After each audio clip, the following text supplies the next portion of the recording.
రాజు ఈ పేరు కోసం మనకు ప్రత్యేకమైన పరిచయం అవసరం లేదు. పటాస్ అనే షో ద్వారా అందరికీ బాగా అపరిచయమైన వ్యక్తి. అయితే దాని తర్వాత జబర్దస్త్ కామెడీ షోలో తనకంటూ ఒక ప్రత్యేకమైన స్థానాన్ని, గుర్తింపును సంపాదించుకుంటూ ముందుకు దూసుకుపోతూ ఉన్నాడు తన టాలెంట్‌తో.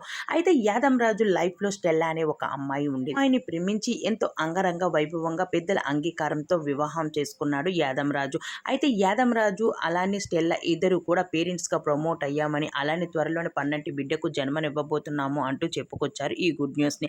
అయితే రీసెంట్‌గానే ఇలా చెప్పారో లేదో అప్పుడు స్టెల్లాకి మంత్స్ రావడంతో తనకి శ్రీమంతానికి సంబంధించిన బ్యూటిఫుల్ పిక్స్‌ని అయితే షేర్ చేసుకురావడం జరిగింది. అయితే ఇప్పుడు స్టెల్లాకి శ్రీమంత వేడుకను ఎంతో ఘనంగా జరిపిస్తూ ఉన్నారు. దానికి సంబంధించిన బ్యూటిఫుల్ పిక్స్ వీడియో అయితే సోషల్ మీడియాలో వైరల్‌గా మారుతూ ఉంది. అయితే ఆ వీడియోస్, ఫోటోస్ మనం ఇప్పుడు ఈ వీడియోలో చూసేద్దాం. మా వీడియో మీకు నచ్చినట్టయితే మా ఛానల్‌ని సబ్స్క్రైబ్ చేసుకోండి. పక్కనే ఉన్న బెల్ ఐకాన్‌ని యాక్టివేట్ చేసుకోండి. అలానే స్టెల్లా అలానే యాదం రాజు ఇద్దరికీ కూడా ఆల్ ది బెస్ట్ తెలియజేద్దాము అంటూ చెప్పుకొచ్చారు.